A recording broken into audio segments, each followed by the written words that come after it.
Continuamos meditando en la palabra del Señor a través de este tiempo, esta época de la Pascua. Estamos en esa época en la que el mundo celebra el sacrificio de Cristo Jesús en la cruz del Calvario. Hemos estado hablando de la última semana de Jesús en la tierra. Estuvimos hablando de su entrada triunfal.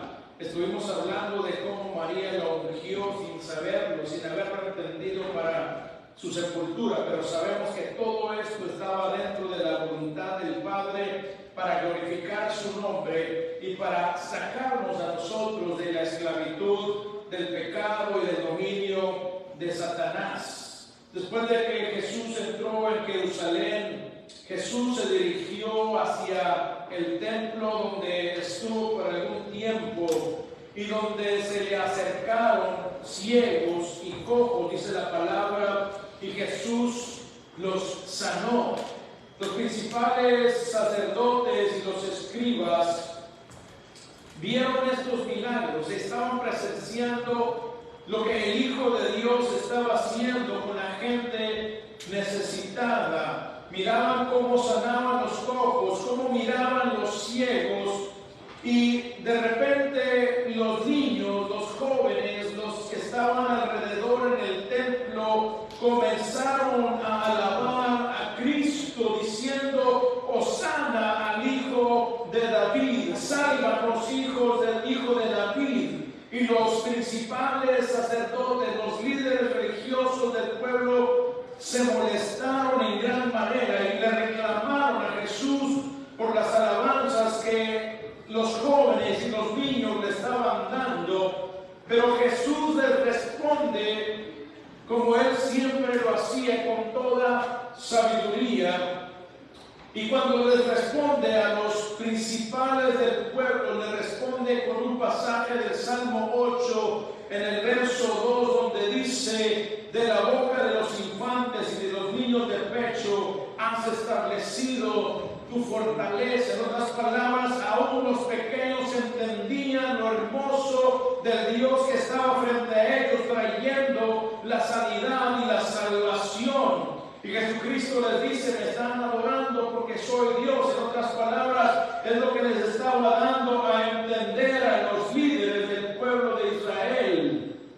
Pero estos, empecinados en su religiosidad y en su soberbia, no reconocían a Cristo como el Hijo de Dios, lo desechaban. Decían que tenía demonio, decían que hacía todo por Belcebú, por el príncipe de los demonios. Qué blasfemia tan grande, porque lo que hacía Jesús lo hacía movido y en el poder del Espíritu Santo. Y esta es una blasfemia, esta es la apostasía en la que habían caído los líderes religiosos del pueblo de Israel.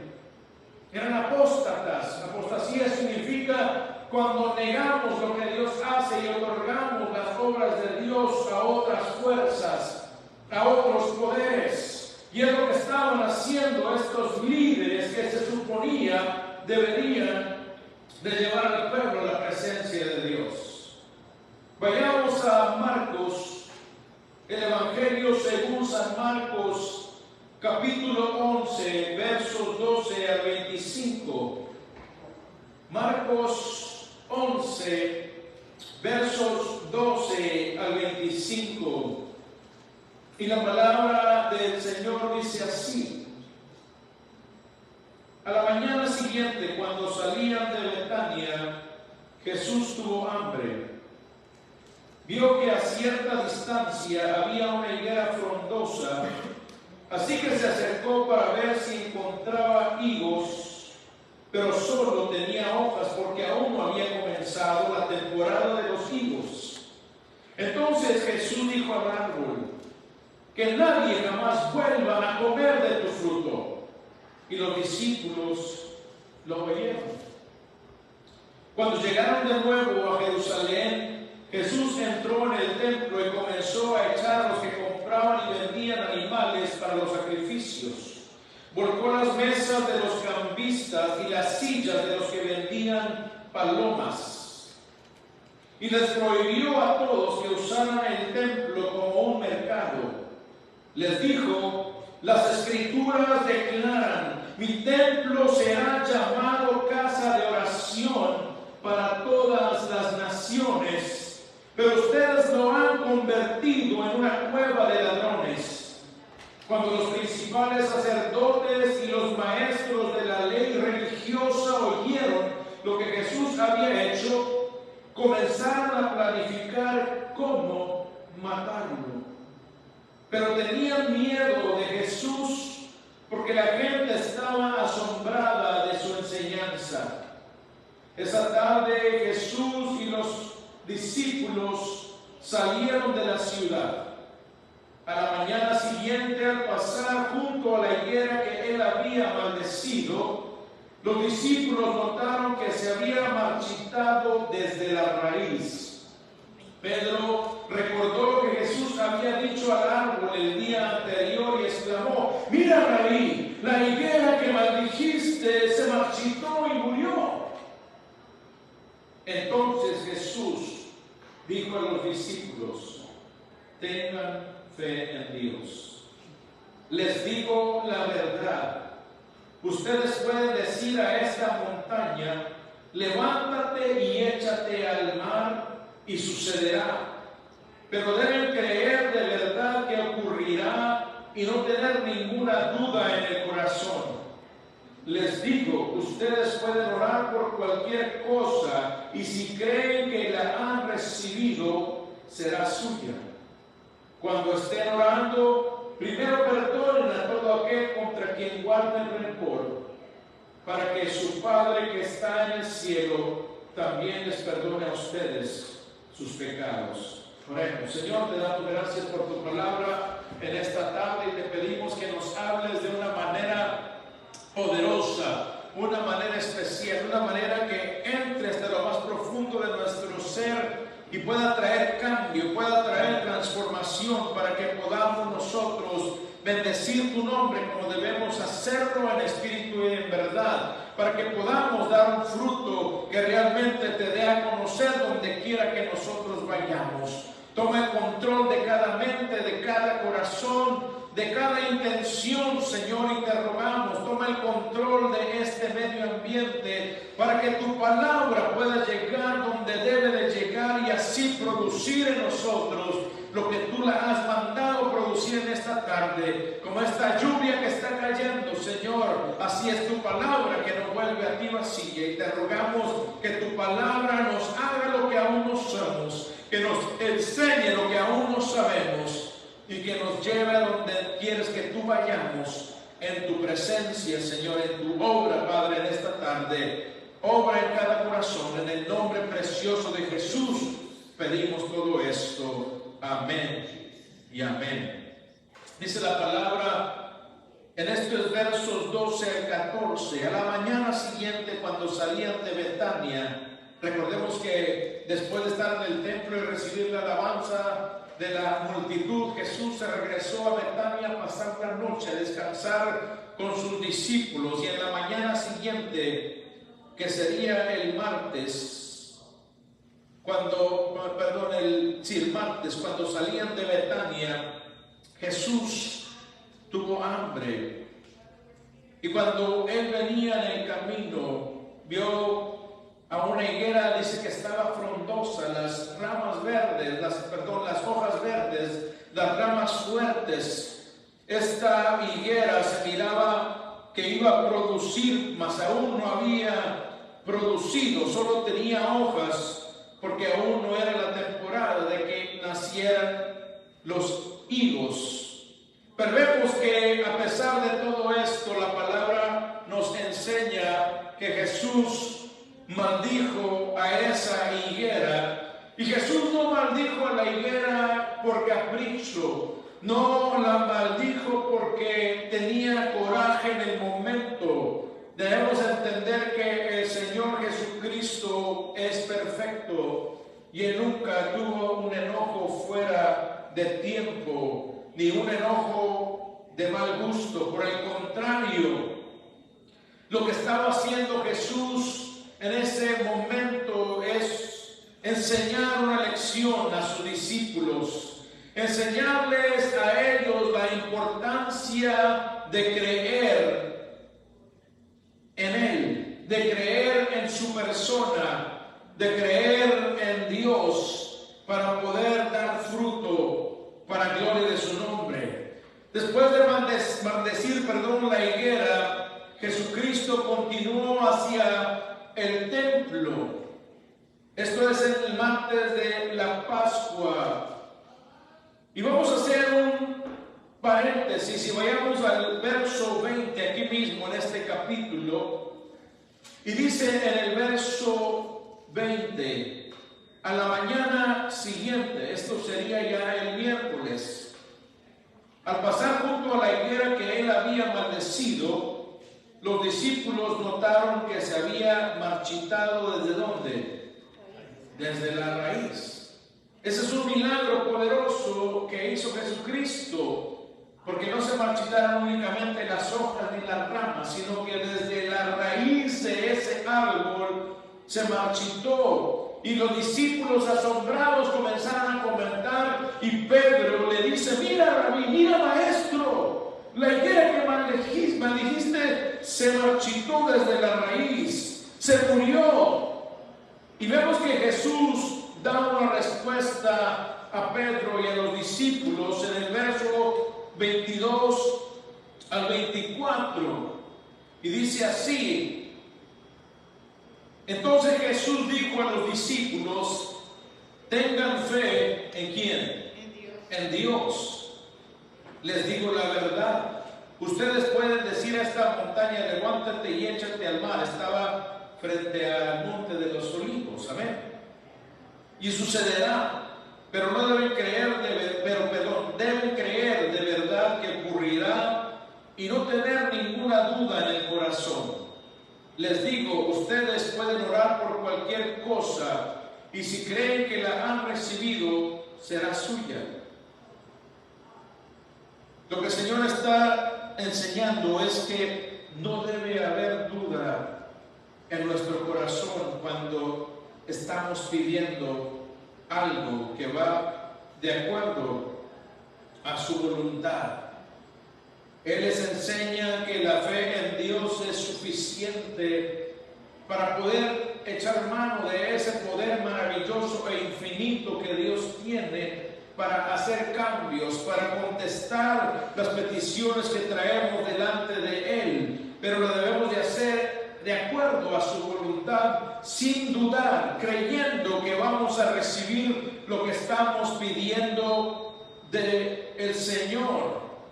Y en el verso 23 les dice que si nosotros o los discípulos le dicen a la montaña: quítate de aquí y métete, échate al mar, la montaña lo hará. Les están hablando en una forma metafórica del tiempo en el que ellos estaban viniendo. Se dice que los rabís que eran hábiles en resolver problemas y hacer cosas aparentemente imposibles se les llamaba movedores de montañas. Cuando un líder religioso, un rabí, podía hablar de los misterios de Dios y podía hacer cosas aparentemente imposibles para el ser humano, la gente decía: ese rabí es un movedor de montañas. Y lo que estaba diciendo Jesús es que a través de la fe bien cimentada en Dios y no dando lugar a la duda, podemos hacer cosas maravillosas, no en nuestras fuerzas, sino en el poder de Dios. Estamos nosotros hablando, estamos nosotros pidiendo de acuerdo a su voluntad, y el poder infinito de Dios está a nuestra disposición para que las cosas sucedan. Cuando oramos debemos de orar con fe, no dudando, sino creyendo que Dios puede hacer todas las cosas. En Lucas capítulo 2 nos dice la palabra: ¿habrá algo imposible para Dios? Nada hay imposible para nuestro Dios, pero nosotros muchas veces somos los que limitamos nuestra fe porque nuestra mente nos traiciona. Muchas veces también limitamos lo que Dios puede hacer, no porque Él no lo puede hacer, sino porque nosotros no estamos actuando, no estamos en obediencia, no estamos nosotros sirviendo a Dios como debemos de hacerlo. Pero Dios nos ha dado un privilegio maravilloso de que nuestras oraciones muevan su voluntad, de que nuestras oraciones trabajen junto con su voluntad. Y no es que Dios necesite nuestro permiso, no es que cuando oramos nosotros es cuando Dios se mueve, no, lo que Dios ha hecho por nosotros es darnos el privilegio de tener parte en la voluntad de Él a través de nuestras oraciones. Y eso nos permite a nosotros gozarnos, y eso nos permite a nosotros tener fe más y más en Él. Qué hermoso que en su gracia y en su misericordia Él nos ha hecho parte de su plan. ¿Cuánto le dan gloria a Dios por eso? Dice la palabra que la oración eficaz del justo puede mucho. Lo dice el apóstol Santiago. Y nuestras oraciones, si están de acuerdo al plan, a la misericordia, a la voluntad de Dios, van a ser contestadas. Pero debemos de orar sin dudar. En Hebreos 11:6 dice: sin fe es imposible agradar a Dios, porque es necesario que el que se acerca a Él crea que Él existe y que Él premia a aquellos que le buscan. Por eso, cuando oremos, iglesia, entendamos lo que Jesús nos estaba diciendo. Así como Él oraba y las cosas se cumplían porque lo hacía de acuerdo a la voluntad de su Padre, así nosotros, cuando oremos, podamos nosotros tener la certeza de que las cosas llegarán a su final, de que las cosas sucederán si están de acuerdo a la voluntad de Dios. Amén. Y en el verso 25 Jesús nos dice la clave para que nuestras oraciones con fe sean contestadas. Y dice: cuando estén orando, primero perdonen a todo aquel contra quien guarden rencor. ¿Por qué estaba hablando Jesús de esta manera? Porque les estaba enseñando a no hacer como los líderes del pueblo de Israel. Ellos tenían coraje con todo el mundo y condenaban a todo el mundo, pero ayunaban y daban sus diezmos y se paraban frente al templo, frente a la multitud, y decían: gracias Dios, porque yo soy justo y no soy como uno de estos pecadores. Doy mis diezmos, mis ofrendas, ayudo. ¿Y qué dijo Jesús? Ese se fue sin que se oyera su oración. Dice Jesús que estaba un hombre de rodillas, golpeándose el pecho y diciendo: Señor, ten piedad de mí que soy pecador. Y dijo Jesús: Él es el que se fue con su oración contestada. No podemos guardar rencor o resentimiento a aquellos que nos ofenden y esperar que Dios se glorifique en nuestras vidas, o que conteste nuestras oraciones, porque serán estorbadas por nuestra conducta.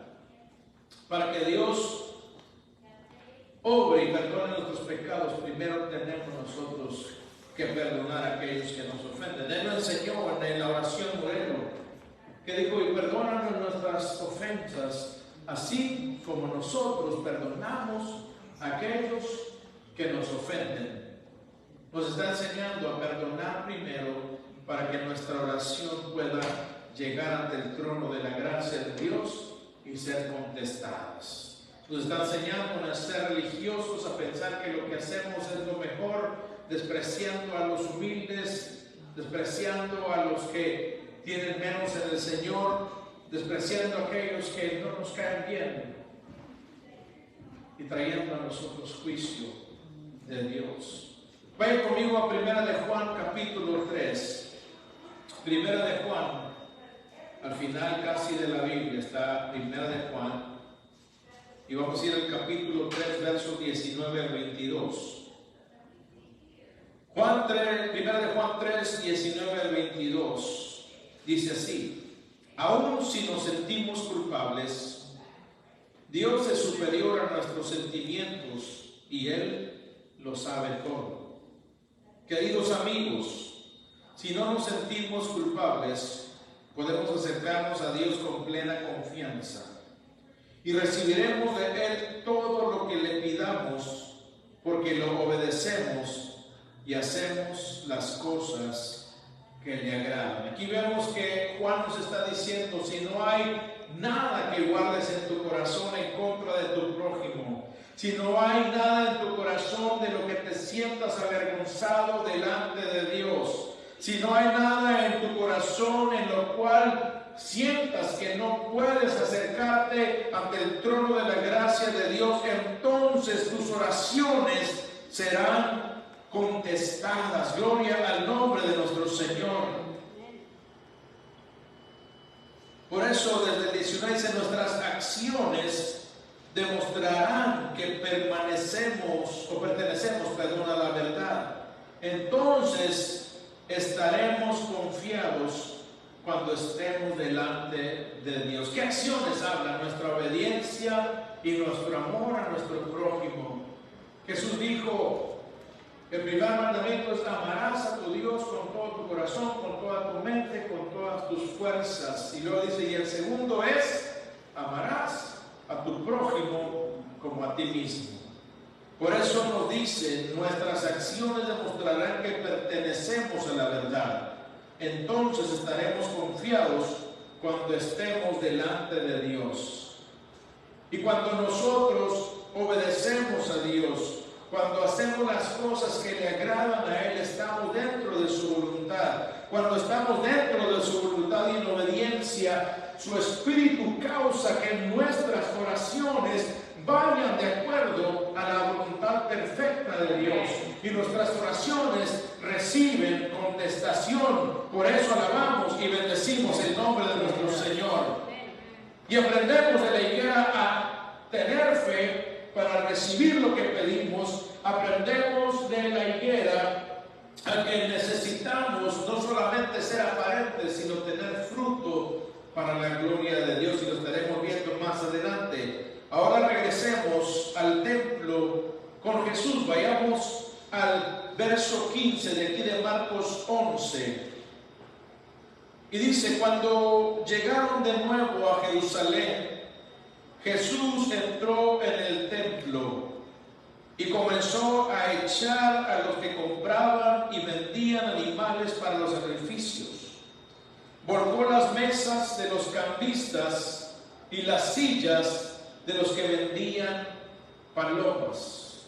Vemos que Jesús entra por segunda vez al templo. La primera vez que entró a limpiar el templo fue 3 años antes, 3 Pascuas antes. Jesús había entrado al templo para purificarlo. Y en esa primera instancia que entró él al templo, inmediatamente los líderes, los sumos sacerdotes, la guardia del templo lo confrontaron allí mismo. Lo hicieron inmediatamente. Lo vemos en Juan 2:18. Vaya conmigo a Juan capítulo 2 y verso 18. Pero los líderes judíos exigieron: ¿qué estás haciendo? Si Dios te dio autoridad para hacer esto, muéstranos una señal milagrosa que lo compruebe. Imagínense la dureza del corazón de esta generación perversa de los líderes de Israel. En vez de decir: hemos pecado, el Hijo de Dios nos ha confrontado, dijeron: ¿con qué autoridad vienes con nosotros? Esto es el pináculo de la religiosidad. Cuando alguien es religioso, siempre está diciendo: a mí nadie me enseña, yo todo lo sé. Y tenemos soberbia en el corazón cuando necesitamos venir nosotros humillados delante de nuestro Dios. Vemos que en esta primera limpieza del templo fue confrontado por los líderes, pero en nuestra segunda vez vemos que la corrupción del templo era mayor que la primera vez. Y Cristo, demostrando su celo por la casa de su padre, demostrando celo por lo santo, estaba llevando a cabo la misión que Dios su Padre le había encomendado. Y Jesús comenzó a echar a los que estaban comerciando, porque primeramente habían, dice la palabra de Dios, habían convertido la casa de Dios en un negocio bastante lucrativo. Los que vendían animales, nos dice la historia que cobraban hasta 5 veces más el precio del animal. Y la gente los compraba porque no querían traer. Recordemos que los que venían a adorar venían de otros países también. Y no querían traer desde sus lugares de origen los animales para el sacrificio. No querían, además de cargar con esos animales por el camino, por largas distancias, arriesgarse a que los sumos sacerdotes no aprobaran el sacrificio, porque era inspeccionado por los sumos sacerdotes. Cuando usted traía su sacrificio, inspeccionaban la ovejita, que no tuviera mancha, que no tuviera defecto físico, y entonces podía ser sacrificado delante de Dios, igual que unas palomas o cualquier animalito que se utilizaba en el sacrificio del templo. Yo voy a más allá, y creo que hasta los mismos sacerdotes decían que esté buen animal, dile que no pasa, para poder vender el animal que nosotros tenemos acá. Los vendedores eran los mismos sumos sacerdotes. Los vendedores eran familiares de los sacerdotes, o los vendedores eran gente que le pasaba dinero a los sacerdotes por vender esos animales. Los sumos sacerdotes se beneficiaban grandemente a través del comercio en el templo de Dios. Y en el verso 16 vemos algo más. Dice, y les prohibió a todos que usaran el templo como un mercado, porque además de hacer estas transacciones en el templo, también vendían cosas que no tenían nada que ver con el templo. Hacían comercio, ya se había corrompido aún más allá el templo, lo habían corrompido, y comerciaban con mercancía que nada tenía que ver con la adoración a Dios. Movían mercancía de un lado a otro en los atrios del templo. Los que cambiaban dinero, porque en el templo solo se recibía una sola moneda que era aceptada como parte de la cuota que se requería en el templo. A todos los hombres judíos mayores de 20 años se les requería una cuota en el templo. ¿Qué tal si le queremos una cuota ahorita en el templo? Pero no, sabemos que Dios es bueno, amén. Y lo que damos no es porque nos exijan una cuota, es porque tenemos agradecimiento por lo que Dios hace en nuestras vidas. Pero cuando llegaba la gente con moneda extranjera, había gente que estaba cambiando para que pudieran tener la moneda nacional, la moneda requerida en el templo. Y los que cambiaban cobraban del 10 al 12% por cambiarle su dinero. Así que si les cambiaba $1, 10 o 12 centavos era para la bolsa de ellos. Así que tenían que completar $10, o tenían que cambiar 2 para poder completar 1. Y ellos le ganaban otro 12%. Vemos que se estaban pasando de vivos en el templo del Señor, y todo esto era los sumos sacerdotes que estaban causando lo que estaba sucediendo. Vayamos al verso 17.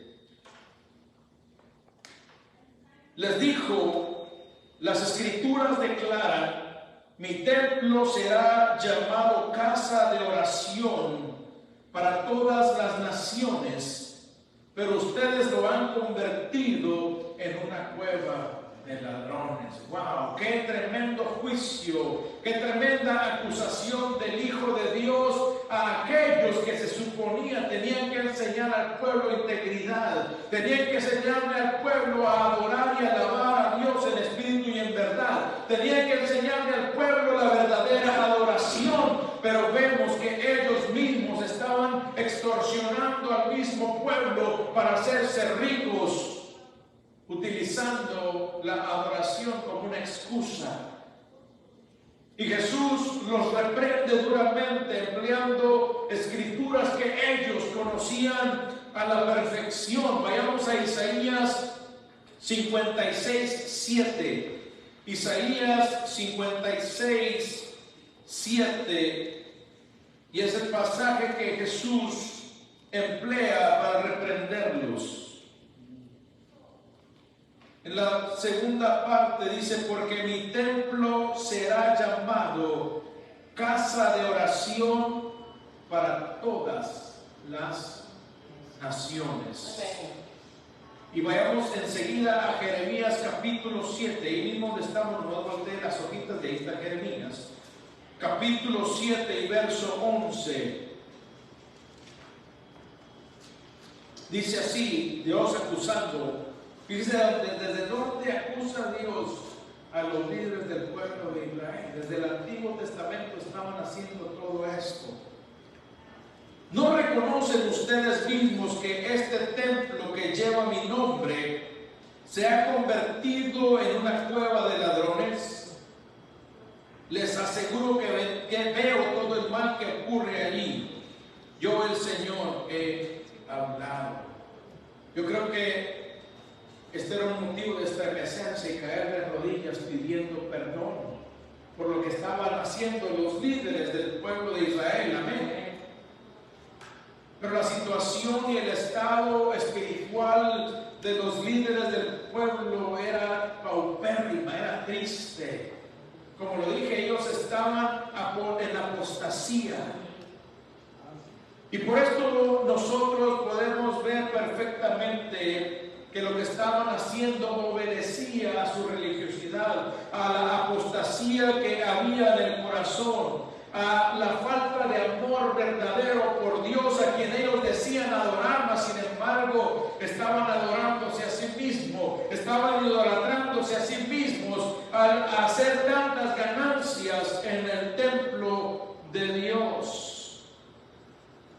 Por estos hechos nosotros podemos ver que muchas veces podríamos decir que amamos a Dios, aún estar en su casa, tomar parte de la adoración y todos los eventos que se puedan llevar en la casa de Dios. Sin embargo, si nuestro corazón no está rendido a Dios, de nada nos sirve. Si no obedecemos a Dios, de nada lo estamos haciendo en balde, porque somos como la higuera que el Señor maldijo, estériles y sin fruto. Y esto es lo que Jesús está enseñando a través de este pasaje, a través de la purificación del templo. En el verso 18, regresemos a Marcos 11. Como dije, al escuchar estas palabras de Jesús, al escuchar que utilizó lo que Dios ya había hablado al pueblo a través de los profetas, a quien dieron muerte ellos mismos, los líderes del pueblo, en el verso 18 dice: cuando los principales sacerdotes y los maestros de la ley religiosa oyeron lo que Jesús había hecho, se arrepintieron y se decidieron servir a Dios como Él requería de ellos. ¿Lo dice así? ¿No? ¿Qué dice? Comenzaron a planificar cómo matarlo. Wow. En vez de arrepentirse, en vez de reconocer el error, el pecado en el que estaban, comenzaron a planificar cómo matarlo. Pero tenían miedo de Jesús, dice la Escritura.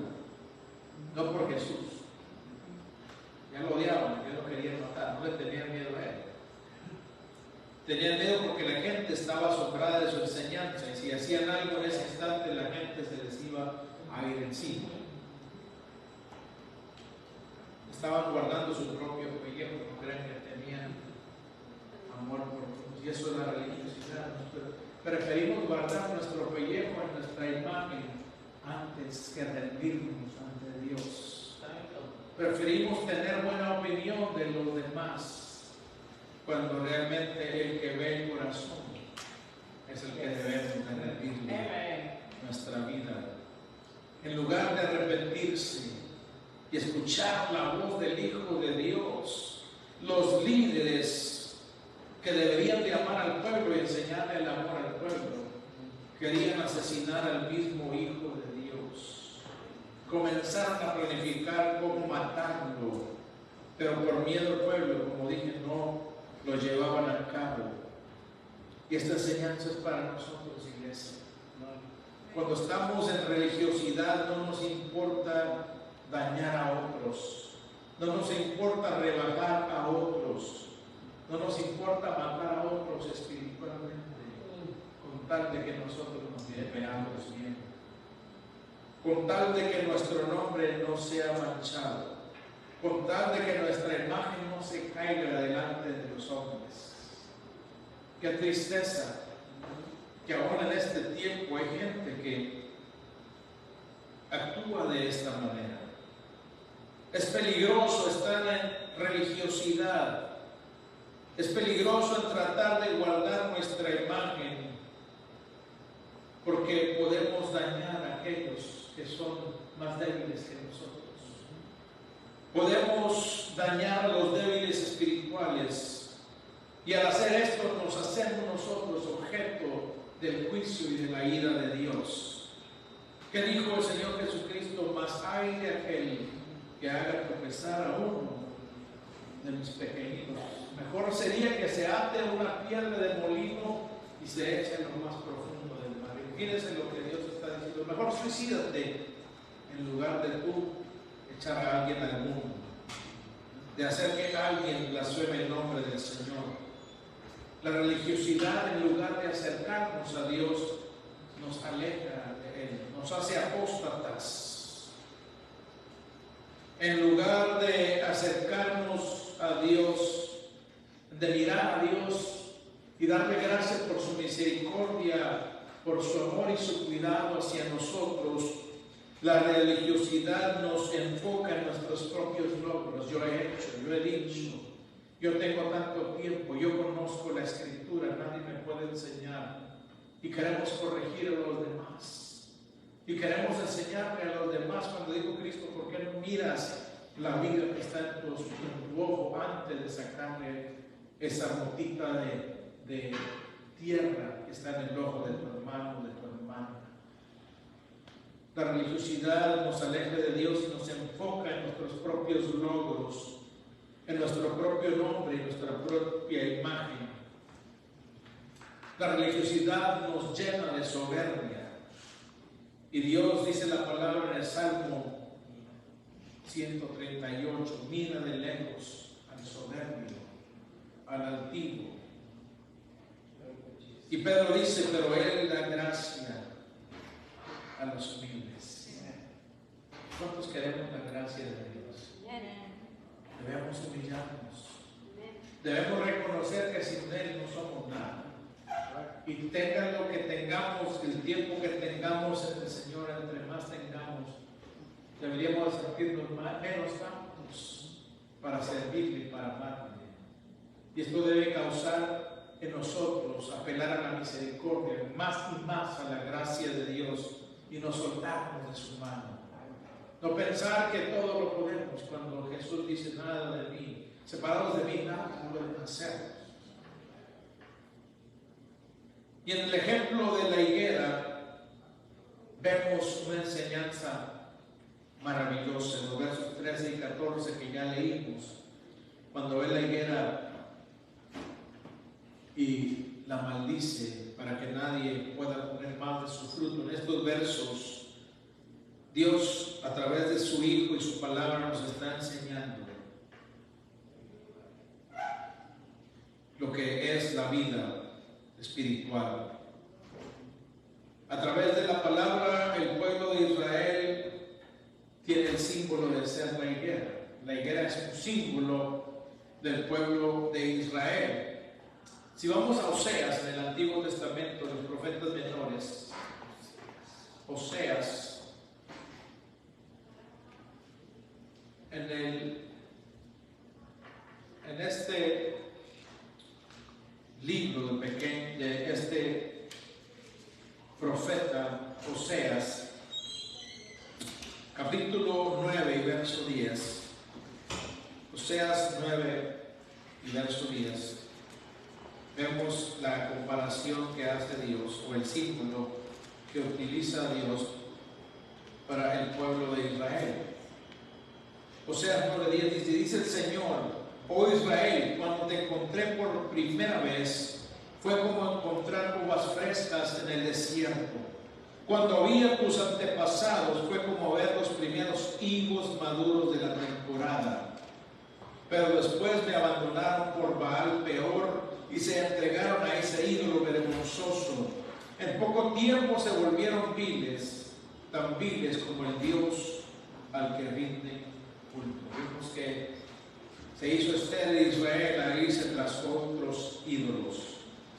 Y en Nahum 3:12, también aquí está entre los profetas menores, Nahum 3:12. Nahum 3:12 también nos habla acerca de lo que es Israel, de lo que Dios utiliza como símbolo del pueblo de Israel.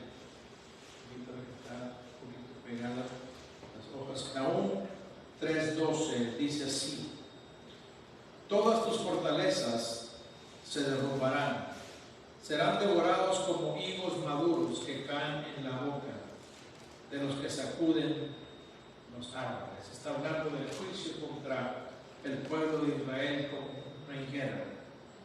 Y en Zacarías 3:10, el último libro de los profetas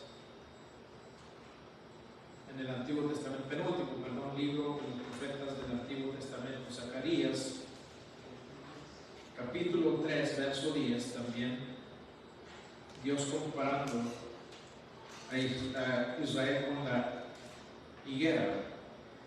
Zacarías 3:10. En este día, dice el Señor, en ese día, dice el Señor de los ejércitos celestiales, cada uno invitará a su vecino a sentarse en paz bajo sus propias vides e higueras. Eran símbolos de ser fructífero, de fertilidad para Dios en lo espiritual. Pues vemos que en el tiempo que vino Jesús había una sequedad espiritual, había una esterilidad espiritual en el pueblo de Israel y en sus líderes. Vemos que cuando Él llegó como un bebé, muy pocos lo fueron a adorar y a reconocer quién era Él. A través de su ministerio muchos lo alababan y le adoraban, pero por lo que hacía Él lo dijo: me siguen por los peces y los panes que les di. Pero realmente el corazón no estaba con Él. Jesús sabía, Él conocía, Él entendía el corazón de cada uno. Y estaba comparando al pueblo de Israel y a sus líderes con la higuera a la que maldijo.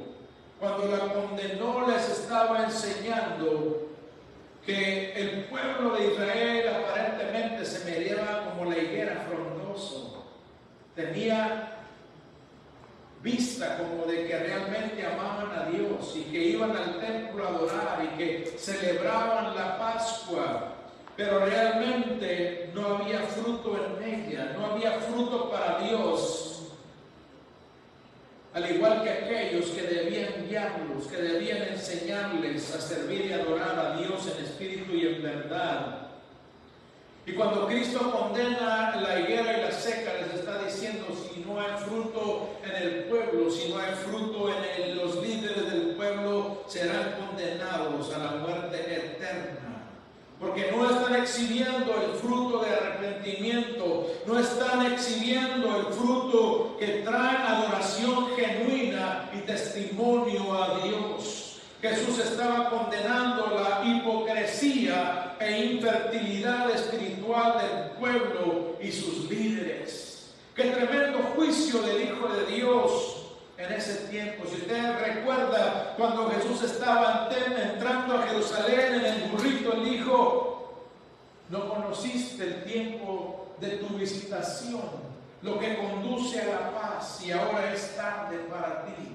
En otras palabras, Jesús estaba pronunciando juicio a la esterilidad espiritual del pueblo de Israel y de los líderes. Y quiera Dios que nosotros no seamos estériles, sino que podamos dar fruto abundante para la gloria de su nombre. Amén. Necesitamos creer en Él, necesitamos estar en Él, necesitamos obedecer su voz para poder ser una higuera que produce fruto glorioso para gloria del nombre de nuestro Dios. A través de esto, a través de la higuera, podemos ver que la religiosidad es de apariencias, de lo que puedo yo presentar exteriormente, de imagen, pero la religiosidad es estéril, no hay ningún fruto que Dios pueda disfrutar de ella. Que Él nos ayude, hermanos, a no caer en la religiosidad, a no pensar que lo que hacemos nos va a alcanzar para tener la salvación o para que Dios se sienta comprometido a bendecirnos y a darnos entrada a su reino. Por el contrario, tenemos que entender que es por amor, por gracia y por misericordia que estamos aquí. Y que no corrompamos su casa, y que no corrompamos la verdadera adoración que Él merece de nosotros. Necesitamos, iglesia, hoy más que nunca asegurarnos de que estamos ¿en quién? En Cristo. Unidos a Él, quien es la vid verdadera. Juan 14, dice: yo soy la vid verdadera.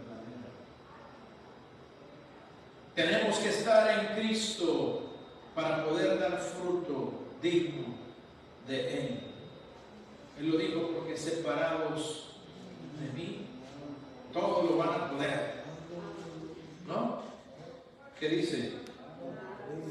Separados de mí, nada podrán hacer. Es imposible que digamos que estamos en Cristo y no estemos haciendo nada por Él. Es imposible que podamos nosotros ser fructíferos si no estamos en Él.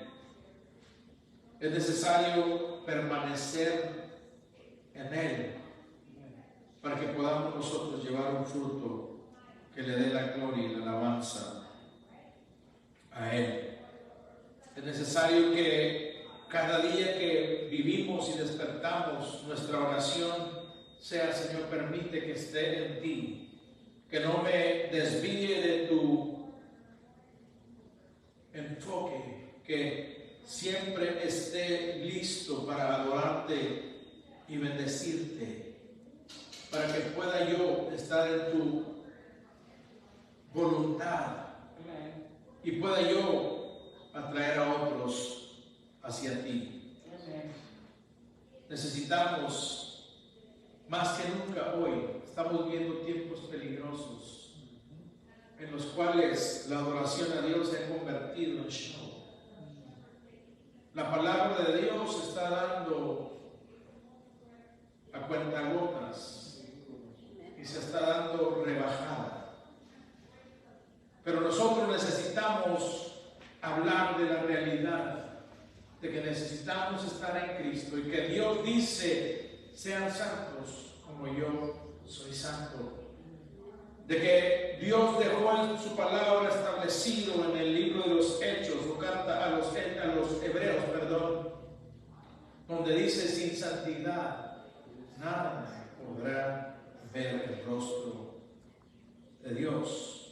Este hecho de Jesús al purificar el templo causó aún más odio en los líderes del pueblo. Ya lo odiaban, pero ahora que les descubrió su tranza, como decimos vulgarmente, que frente al pueblo los dejó a la intemperie, dejándole saber al pueblo que estaban extorsionando y ganando dinero ilícitamente.